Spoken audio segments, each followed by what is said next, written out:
যে কথা বলছিলাম, আল্লাহর নবী বিশ্ব নবী রাহমাতুল লিল আলামিনকে আল্লাহ রাব্বুল আলামিন বললেন সূরা গাশিয়া, ফাযাক্কির ইন্নামা আনতা মুযাক্কির।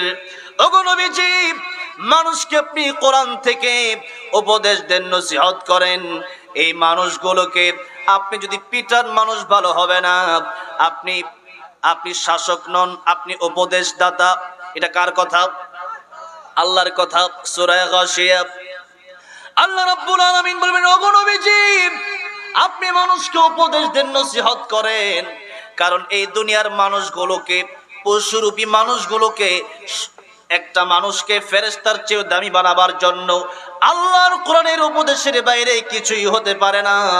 কারণ আজকে দুনিয়াতে তাকালেও দেখবেন অনেক মানুষকে জেলখানায় নিয়ে যাওয়া হয়, কারাগারে রাখা হয়, এরপরে সুর ভালো হয় না।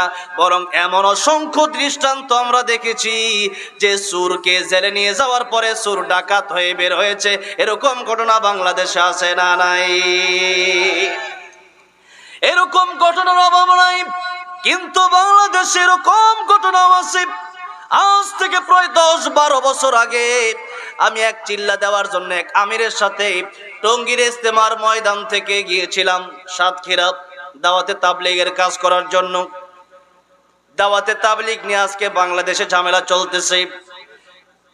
যে লোক নাকি আলেমের বিরুদ্ধে কথা বলল, মসজিদের ইমাম, মাদ্রাসার শিক্ষক, কোরআন শরীফ পড়ানোর পরে তাকে যে বেতন দেওয়া হয়, যে মাওলানা সাদ বলল যে এই বেতন নাকি বেশ্যা নারীর টাকার চাইতে আরো নিকৃষ্ট, জোরে কন্যা নাউজুবিল্লাহ। এরকম জঘন্য জঘন্য 20 থেকে 30টি কথা যে ব্যক্তি বলতে পারলো, নিঃসন্দেহে সে ব্যক্তি গোমরা হয়ে গেছে। সে আর মানুষের আমির হতে পারে না। হাজার হাজার আলেম, বাংলাদেশ সব তাম পৃথিবীর আলেম তাকে গোমরা ফতোয়া দিল। আর বাংলাদেশে কিছু লোক আছে কোরআন শরীফ বোম মারলেও পড়তে পারবে না, কিন্তু আলেমদের বিরোধিতা করতে গিয়ে এই যে মাত্র 2-3 দিন আগেও বাইতুল মুকাররমে সংঘর্ষ চালু করেছে। কয়েক বছর আগেও বিশ্ব ইজতেমার ময়দানে আমি নিজে উপস্থিত ছিলাম, সেখানেও আলেমদেরকে পিটিয়েছে। যারা আলেম পিটায় সত্যিকারে তারা দাওয়াতের তাবলীগের লোক হতে পারে না, তারা শয়তানের লোক। জোরে কোন ঠিক না ঠিক? আজকে আলেমরা বুঝে না, 10 বছর 20 বছর আল্লাহর কোরআন শরীফ পড়ে আল্লাহর কোরআনের তাফসীর যারা পড়লো তারা বুঝে লোক চিনতে ভুল করলো। আর আপনি বুঝে এত সহজেই লোক চিনলেন। আপনাদেরকে আমি জিজ্ঞেস করতে চাই, যদি আপনি 400-500 বছর বেঁচে থাকেন আর 400-500 বছর যদি আপনি দাওয়াতের তাবলীগে গিয়ে কাটায়া দেন, একজন আলেমের সমতুল্য কি আপনি হতে পারবেন নাকি? আলেমের সম্মান আমার আল্লাহ দিয়েছেন, ইন্নামা ইয়াখশাল্লাহা মিন ইবাদিহিল উলামা। আল্লাহ বলছেন আলেমরা আল্লাহকে সবচাইতে বেশি ভয় করে। আলেমদের সম্মান নবীদের পরে আল্লাহর কাছে সবচাইতে বেশি। ওই আলেমের বিরুদ্ধে অবস্থান যারা নেবে, বাংলার জমিনে তাদের জায়গা হবে না। ঠিক কিনা মুসলমান? আজকে যারা সাদ সাহেবের পক্ষ নিয়ে আলেমদের উপর হামলা বারবার করছেন, ডক্টর ইউনূস সাহেব সহ বাংলাদেশ বর্তমান সরকারকে আমি বলবো তাদেরকে দ্রুত প্রতিহত করেন, নাইলে তারা কিন্তু ঘরের ভিতরেও থাকতে পারবে না। ওই হাসিনার সাথে দিল্লি পালাতে হবে। ঠিক কিনা বলেন?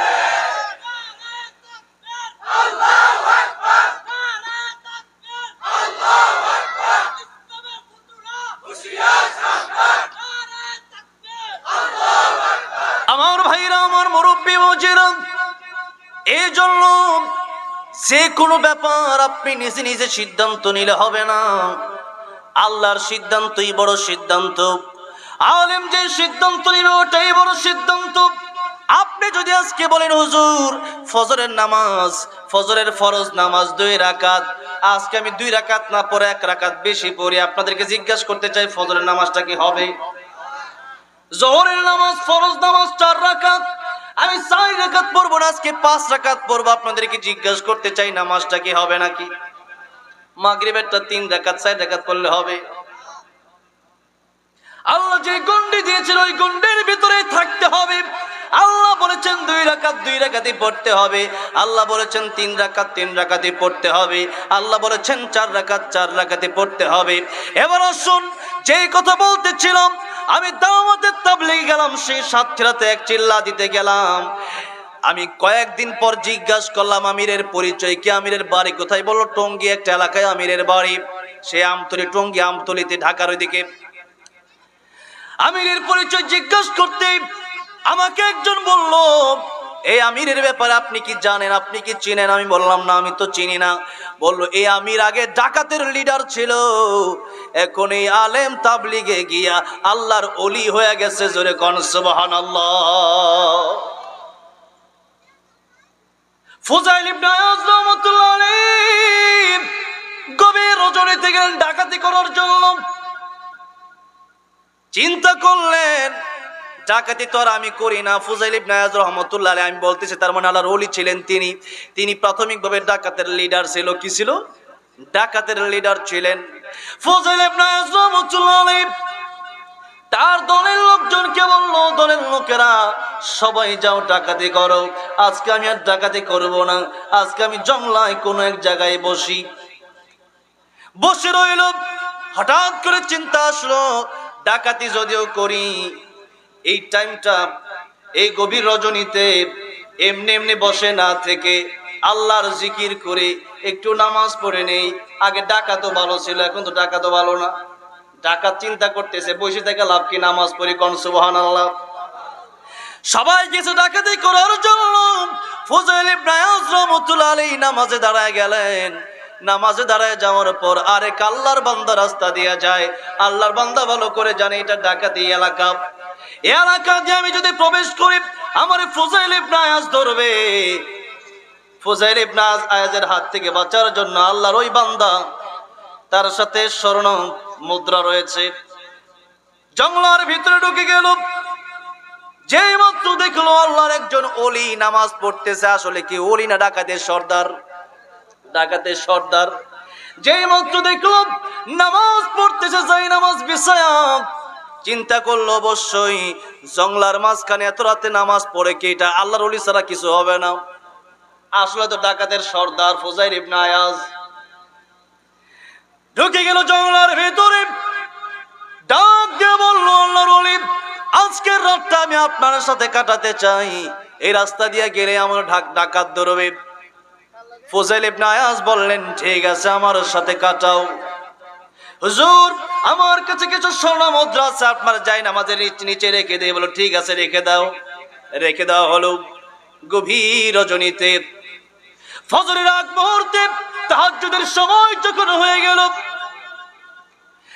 সব ডাকাতের দলের সব লোকেরা ফুজাইল ইবনে আয়াজ রাহমাতুল্লাহ আলাইহির কাছে আসলেন। মালগুলো একে একে জমা করতেছে, টাকা পয়সা সোনা দানা, এক একটা মাল যখন জমা দিচ্ছে আল্লাহর বান্দা বুঝতে আর বাকি রইল না, এটাই হয়তো ফুজাইল ইবনে আয়াজ হবে, ডাকাতের সর্দার হবে। আর তা না হলে দলের সমস্ত লোকেরা তার কাছে টাকা পয়সা জমা দেয়, সোনা রূপা জমা দেয়। কারণটা কি? আজকে বুঝি নিজ ইচ্ছায় মুরগিটা শিয়ালের কাছে বাগিয়ে দিয়ে দিলাম। মাথায় চিন্তা ঢুকে বলল, কি করব? এমনি চলে যাব নাকি আমার মাল সামান নিয়ে যাব? যে স্বর্ণ মুদ্রা বাঁচানোর জন্য এই জঙ্গলার ভিতরে রাতটা কাটিয়ে দিলাম, এখন এই স্বর্ণ মুদ্রার মায়াও তো আছে, সম্পদের মায়া মানুষের আছে না নাই বলেন তো? আছে। চলে যাবে। লোকটা চলে যাওয়ার পূর্ব মুহূর্তে ফুজাইল ইবনে আয়াজ রাহমাতুল্লাহ আলাইহি কে বলেন, ফুজাইল ইবনে আয়াজ রাহমাতুল্লাহ আলাইহি ডাক দেবেন, হুজুর সবই আমি দেখলাম, সবই আমি শুনলাম, আপনি তো নামাজে দাঁড়িয়েছিলেন, আপনাকে আল্লাহর ওলি মনে করে আপনার কাছে এসেছিলাম, স্বর্ণ মুদ্রাগুলো দিয়েছিলাম, এখন তো সবই বুঝতে পেরেছি হুজুর, আমার স্বর্ণ মুদ্রাগুলা কি দিয়ে দেওয়া যায় না? ফুজাইল ইবনে আয়াজ রাহমাতুল্লাহ আলাইহি বললেন, তোমার স্বর্ণ মুদ্রাগুলি তুমি এখান থেকে নিরাপত্তার সাথে নিয়ে যাও। জোরে কোন সুবহানাল্লাহ। ফুজাইল ইবনে আয়াজ রাহমাতুল্লাহ আলাইহি দলের লোকেরা জিজ্ঞেস করলো, ফুজাইল ইবনে আয়াজ, ও আমাদের নেতা, আমাদের সর্দার, প্রতি রাতে আমরা আপনার কাছে মালামাল জমা করি, কত কষ্ট করে আমরা ডাকাতি করে মাল সামান আনি, চাকু ধরে মানুষের পেটে চাকু ধরে। আজকে আপনার যাই নামাজের তলে স্বর্ণ মুদ্রা লোকটা রাখলো, এরপর আপনি কেন ফিরিয়ে দিলেন? ফুজাইল ইবনে আয়াজ রাহমাতুল্লাহ ডাক দিয়ে বললেন, ও আমার দলের লোকেরা শোনো, আমি এখানে আল্লাহর কুদরতি কদমে সিজদায় পড়ে গিয়েছিলাম, রাসূলের সুন্নাহ অনুসরণ করে গভীর রজনীতে তাহাজ্জুদের নামাজে দাঁড়িয়ে গিয়েছিলাম। এই লোকটা আমাকে আল্লাহর ওলি মনে করে এখানে এসেছে। আজকে যদি আমি তার মালামাল না দেই, সে অন্যদিন আরেকজন আলেম দেখলে ভাববে ওইটাও মনে হয় ডাকাত। ঠিক কিনা বলেন? এটা মনে করতে পারে। সুতরাং আমি আলেমদের সম্মান নষ্ট হতে দেব না, আমি আল্লাহর নবীর পোশাকের সম্মান নষ্ট হতে দেব না। ঠিক আছে, মালামাল ভাগ করে দিল। নিজের মালামাল নিয়ে ফুজাইল ইবনে আয়াজ রাহমাতুল্লাহ আলাইহি চলতে লাগলেন রাস্তা দিয়ে নিজের বাড়ির দিকে। তার বাড়ির আগে আরেকটা বাড়ি ছিল, সেই বাড়িতে আল্লাহর কোরআন থেকে একজন কারি সাহেব তেলাওয়াত করতেছেন। আলাম ইয়ানি লিল্লাযীনা আমানু আন তাখশা কুলুবুহুম লিযিকরিল্লাহ।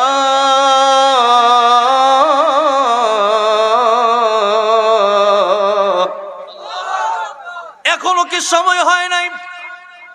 এখনো কি সময় হয় নাই ফিরে আসার?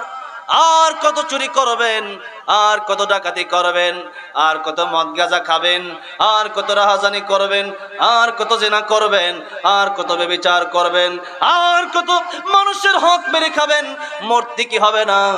আল্লাহর কোরআনের এই আয়াত যখন তার কানে বেজে উঠল, ফুজাইল ইবনে আয়াজ রাহমাতুল্লাহ আলাইহি আল্লাহর কোরআনের তেলাওয়াত শোনার সাথে সাথে চলে গেল কারি সাহেবের বাড়িতে। কারি সাহেবের বাড়িতে গিয়ে দরজার ভিতরে নক করলেন। কারি সাহেব ওঠেন, দরজা খোলেন, আমি ফুজাইল ইবনে আয়াজ আপনার বাড়িতে এসেছি। কারি সাহেব ভয় পেয়ে গেলেন, এটা তো ডাকাতের সরদার, আমার বাড়িতে কেন আসবে? মনে হয় আজকে ডাকাতি করার জন্য আমার বাড়িতে চলে আসছে। আমি কারি সাহেব, আমি হাফেজ সাহেব, কিন্তু আমি বড় গরিব মানুষ, তারে আমি দেব কি? ফুজাইল ইবনে আয়াজ রাহমাতুল্লাহ আলাইহি বললেন, কারি সাহেব দরজা খুলেন। কারি সাহেব দরজা খুলে দিলেন। দেখলেন ফুজাইল ইবনে আয়াজ রাহমাতুল্লাহ আলাইহি লাল লাল চক্ষু নিয়ে তার বাড়ির সামনে হাজির হয়ে গেছে। ও ডাকাতের সর্দার ফুজাইল ইবনে আয়াজ রাহমাতুল্লাহ আলাইহি, আপনি কেন আজকে আমার বাড়ির সামনে আসছেন? আমি গরিব মানুষ, আমি হাফেজ আলেম মানুষ। ফুজাইল ইবনে আয়াজ রাহমাতুল্লাহ আলাইহি বললেন, ও কারি সাহেব, আপনি যে আয়াতটা একটু আগে তেলাওয়াত করেছেন, ওই আয়াতটা কি আপনি আবার আমারে শোনাবেন? কারি সাহেব ভয় পাচ্ছেন যে আমি যদি কোরআন তেলাওয়াত শোনা শুরু করে দেই আর আমার যদি চাকু দিয়া পার মারে, আমি কেমনে শোনাই? ফুজাইল ইবনে আয়াজ রাহমাতুল্লাহ আলাইহি বললেন, কারি সাহেব ভয় পাওয়ার কোনো কারণ নাই, আপনার কোরআন তেলাওয়াতের প্রেমে পড়ে গেছি। আপনার কোরআন তেলাওয়াত আমি আরেকটা বার শুনতে চাই। চিৎকার দিয়ে বলা যাবে না সুবহানাল্লাহ? কারি সাহেব তেলাওয়াত করলেন, আবার শুরু করে দিলেন, আলাম ইয়ানি লিল্লাযীনা আমানু আন তাখশা কুলুবুহুম লিযিকরিল্লাহ।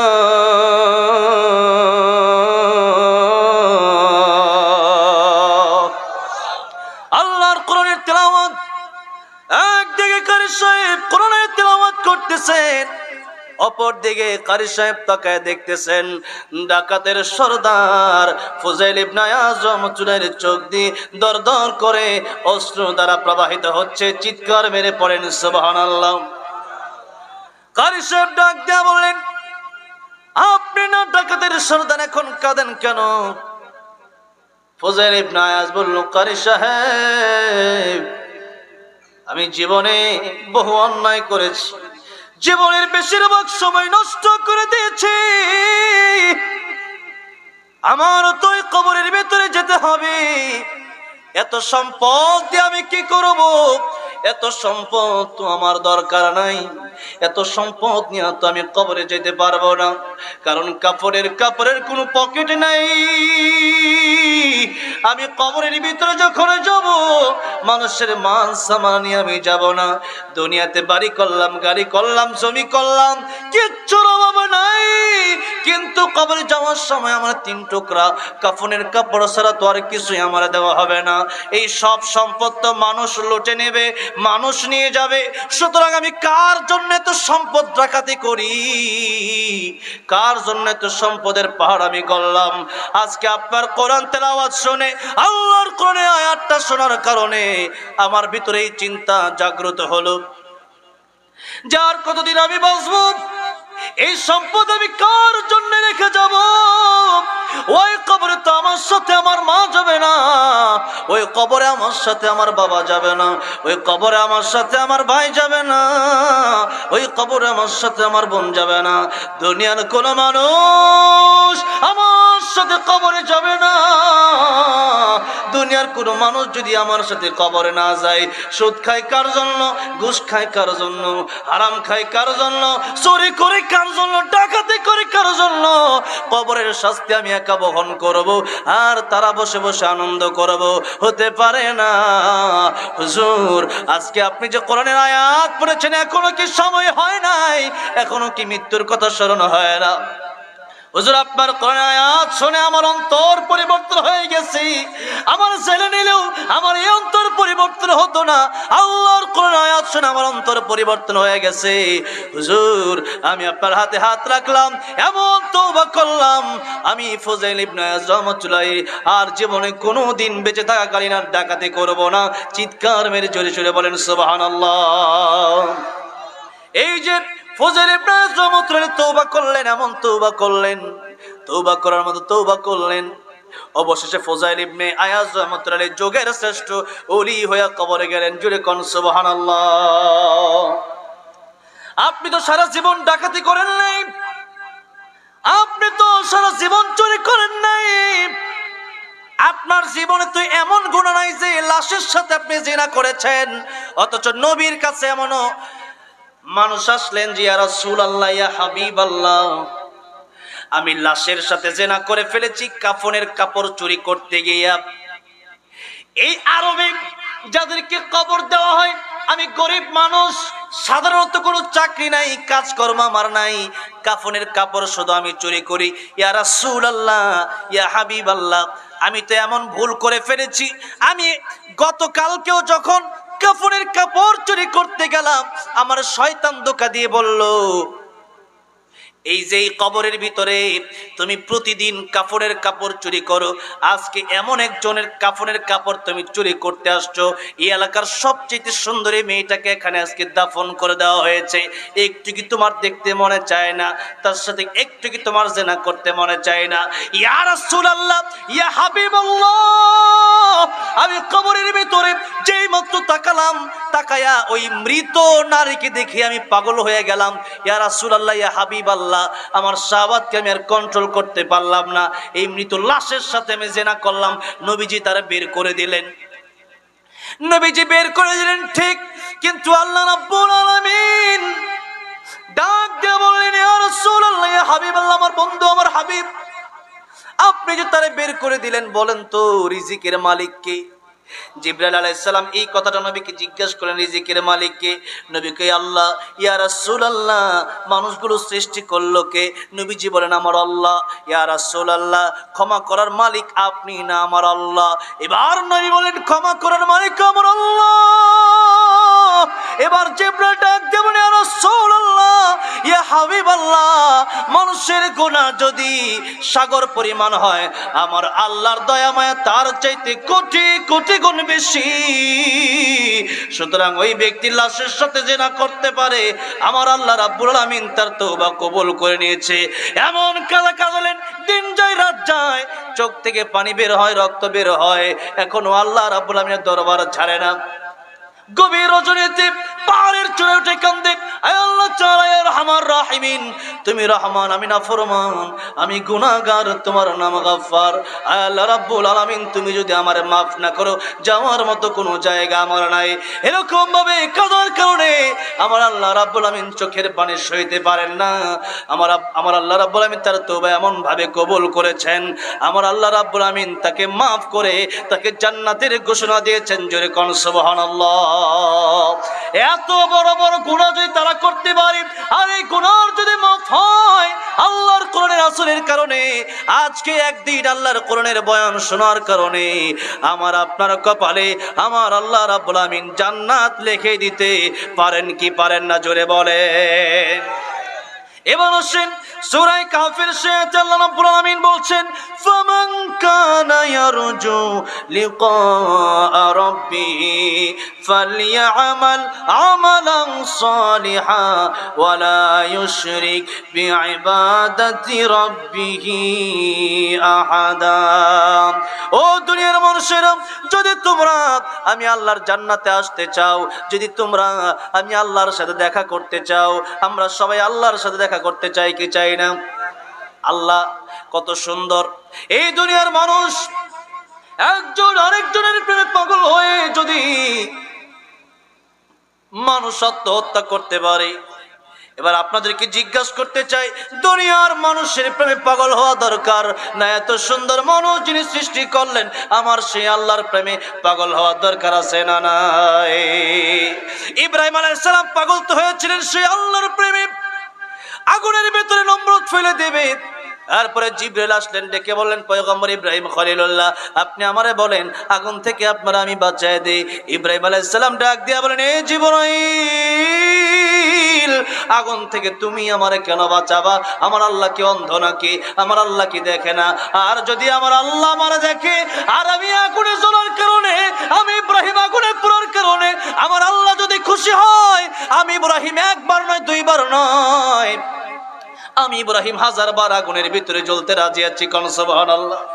আমার আল্লাহ যদি খুশি হয়, আমার আল্লাহর খুশির জন্য একবার দুইবার নয় 1000 বার আমি আগুনের ভিতরে জ্বলতে রাজি আছি।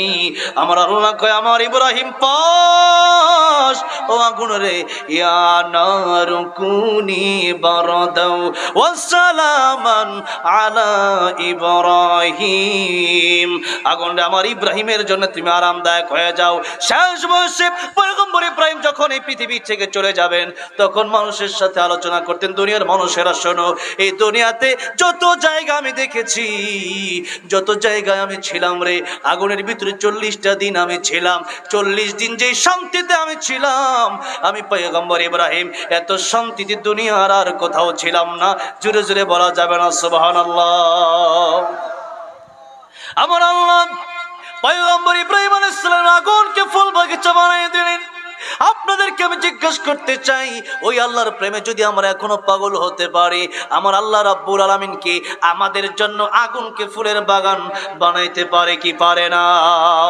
যে নামে ইব্রাহিমের আগুন হলো পানি, ডাকার মতো ডাকলে আজও সাড়া দেবেন তিনি রে মন, সাড়া দেবেন তিনি। ও মধুর নামটি মিটায় হতাশার জ্বালা, গলেতে পড়ো নামের মালা, ও নামের তুলনা হবে না, হবে না, তুলনা নাই নাই নাই, তুলনা নাই নাই নাই। এসো না আল্লাহর নামে গান গাই, এসো না মন প্রাণ জোড়াই, এসো না মন প্রাণ জোড়াই। আল্লাহু আকবার বলেন, আল্লাহু আকবার, জোরে সরে আল্লাহু আকবার বলেন, আল্লাহু আকবার, আল্লাহু আকবার বলেন, আল্লাহু আকবার, আল্লাহু আকবার। জোরে আল্লাহ নামটা তো আস্তে জোরে কর না, আল্লাহু আকবার বলেন, আল্লাহু আকবার, আল্লাহু আকবার বলেন। আমার ভাইরা, আমার মুরব্বি ও জেরাম, অল্প সময়ের ভিতরে এই কথাগুলো শেষ হয়ে যাবে। মূল পয়েন্টের দিকে এখনই আমি চলে যাব, কিন্তু খুব গুরুত্ব মনোযোগের সাথে কথাগুলো শুনতে হবে।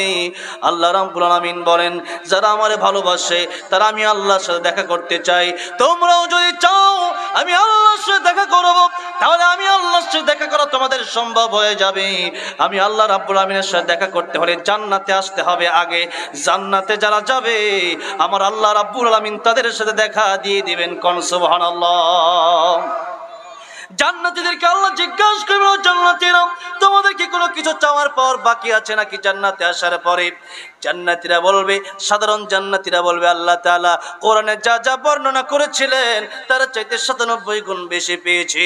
আমার আল্লাহ ডাক দিয়ে বলবেন, আর কি তাহলে কোনো চাপ তোমাদের নাই? এখন আল্লাহর ওলিরা ডাক দিয়া দুনিয়াতেই বলতেন, আব্দুল কাদের জিলানী রহমাতুল্লাহ আলাইহি বলতেন, জান্নাত ও দোজখ সে ইয়া রব্বি क्या करूं, जन्नत ও दोज़ख से या रब क्या करो, आरज़ू है मैं तुझसे देखा करो। আল্লাহ তাআলা জান্নাত দিয়ে আমি কি করব, জাহান্নাম দিয়ে আমি কি করব? যদি তুমি আমার জান্নাতে না দাও, ওই জাহান্নামের ভিতরে যদি তুমি আমার দিয়া দাও, ওই জাহান্নামের ভিতরে থেকে যদি তুমি আল্লাহর একটা নজর দেখতে পারি, আমি আব্দুল কাদের জিলানীর অন্তরে আর কোনো দুঃখ থাকবে না। চিৎকার মেরে পড়েন সুবহানাল্লাহ। জান্নাতে যাওয়ার পরেও নবীরা ওলিরা তারা এই কথাই বলবেন। আলেমরা কিন্তু সাধারণত এই কথা বলবেন, আল্লাহর কিছু দরকার নাই। তারা বলবেন, আল্লাহ জান্নাত ও দোজখ সে ইয়া রব্বি क्या करो, জান্নাত ও দোজখ সে ইয়া রব্বি क्या करो, আরজু হ্যায় मैं तुझसे देखा करो। আল্লাহ জান্নাত পাওয়ার জন্য গভীর রাতে উঠে তাহাজ্জুদের নামাজ আদায় করি নাই, ঠান্ডা পানি দিয়ে ওযু করে নামাজে দাঁড়ায় গেছে তোমার পাওয়ার আশায়। আল্লাহ রাব্বুল আলামিন আজকে জান্নাতের ভিতরে সে বাড়ি গাড়ি নারী কোনো কিছুর অভাব নাই। দুনিয়াতেও বাড়ি গাড়ি নারী ছিল, ওইগুলো চাই না। তোমার দেখার আগ পর্যন্ত আমাদের জ্বালা আমাদের পিপাসা মিটবে না। জোরে জোরে বলা যাবে না সুবহানাল্লাহ। আমার আল্লাহ বলবেন, ও জান্নাতীরা দুনিয়াতে কষ্ট করেছো আমি আল্লাহকে পাওয়ার আশায়, আমি আল্লাহকে দেখার আশায়। আজকে জান্নাতের ভিতরে আমি আল্লাহ শুধু তোমাদের সাথে দেখা করব না, আমি আল্লাহ রাব্বুল আলামিন সূরা রহমান তেলাওয়াত করে তোমাদেরকে শোনাবো। চিৎকার মেরে পড়েন সুবহানাল্লাহ। আল্লাহ তাআলা কোরআন তেলাওয়াত শোনাবেন। কত কালের কণ্ঠে আপনারা কোরআন তেলাওয়াত শুনলেন। দুনিয়ার মানুষের কণ্ঠে যখন কোরআনের তেলাওয়াত শুনি, আব্দুর রহমান সুদাইসের কণ্ঠে এরকম মজা। তার পিছনে কাবার ইমামের পিছনে আল্লাহ রাব্বুল আলামিন আমাদের 2 ওয়াক্ত নামাজ পড়ার তৌফিক দিয়েছেন। যারা পড়েছেন তারা জানেন, সরাসরি নামাজ পড়লে মনে হয় যেন ওহী নাজিল হচ্ছে।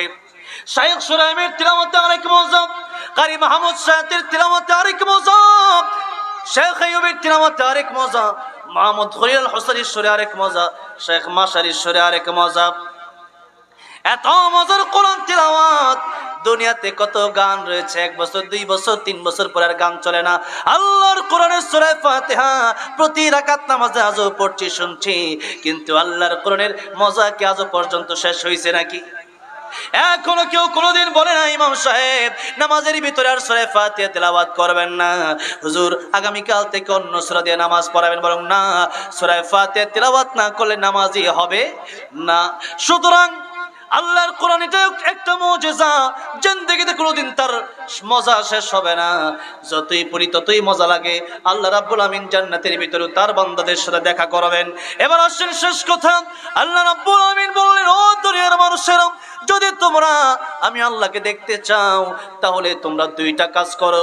1 নম্বর কাজ হলো তোমরা নেক আমল করো, নামাজ পড়ো, ফরজ পড়ো, নফল পড়ো, রোজা রাখো, হজ করো, যাকাত করো, দান করো, সদকা করো, মানুষকে ভালোবাসো, মানুষের উপকার করো, মা বাবার খেদমত করো, মিথ্যা কথা বলবো না, গুনাহ ছেড়ে দাও আর নেক আমল করো, তাহলে তোমরা আল্লাহকে দেখতে পারবা। এটা হলো 1 নম্বর শর্ত। 2 নম্বর শর্ত হলো ওয়ালা ইউশরিক বিইবাদাতি রাব্বিহি আহাদা। আল্লাহ তাআলা বললেন 2 নম্বর শর্ত হলো শিরিক মুক্ত ইবাদত আমি আল্লাহর কাছে আনতে হবে। যে তোমাদের অনেক ইবাদত থাকে আর যদি শিরিক থাকে, যেরকম ইব্রাহিম আলাইহিস সালাম শিরিক করেছে, সন্তানের ইব্রাহিম আলাইহিস সালামের বাবা শিরিক করেছে, সন্তানের পরিচয় দিয়ে ইব্রাহিম আলাইহিস সালামের পরিচয় দিয়া আজর কিন্তু জান্নাতে যেতে পারবে না।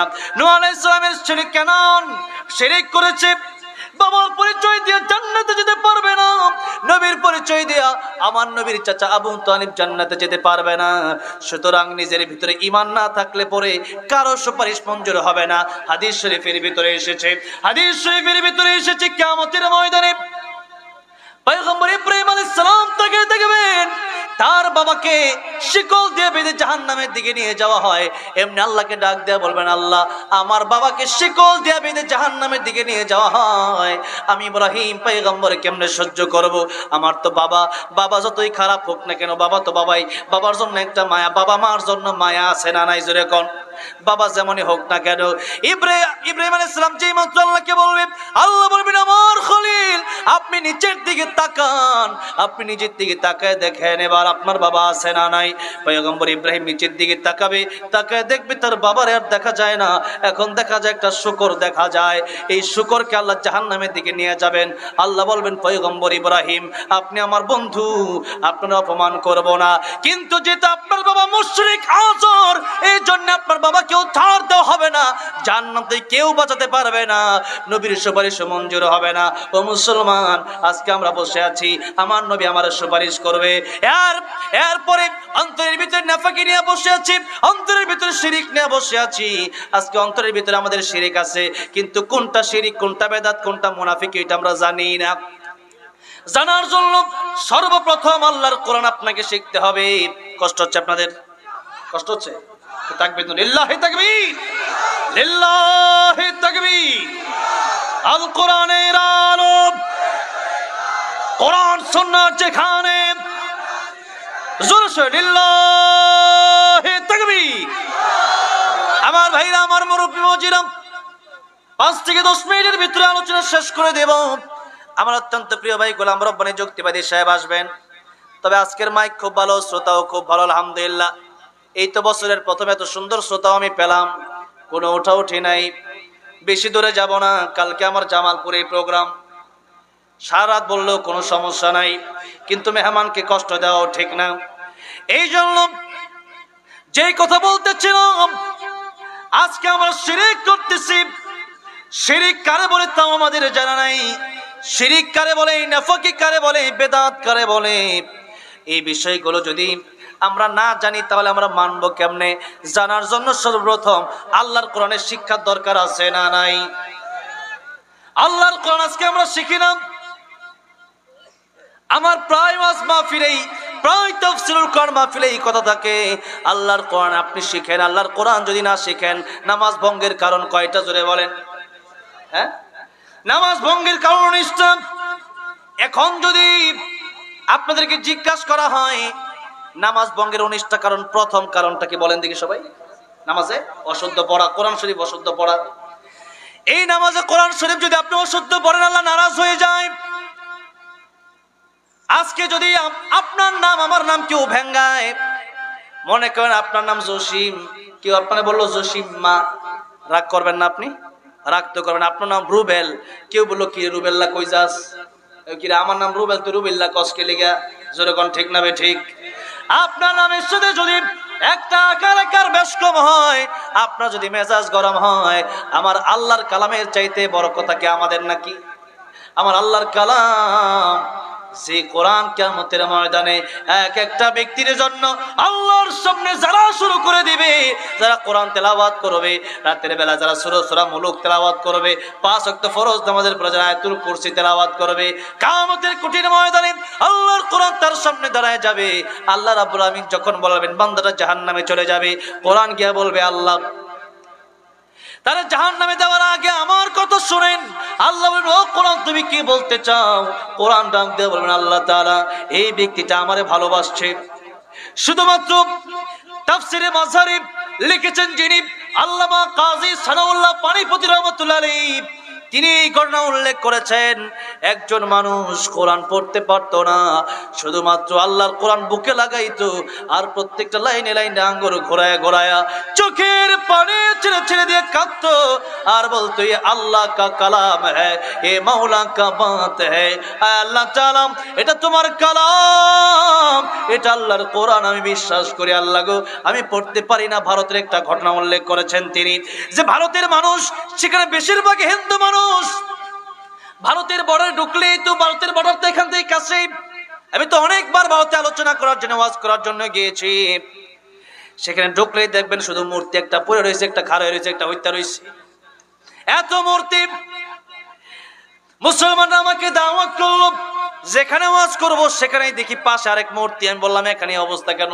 বললো হুজুর মানুষ তো আসবে দূর দূর থেকে, আমরা এখানে একটা পরিবার মুসলমান আর সবই হিন্দু। এত হিন্দু, কোরআন শিখাবে কি?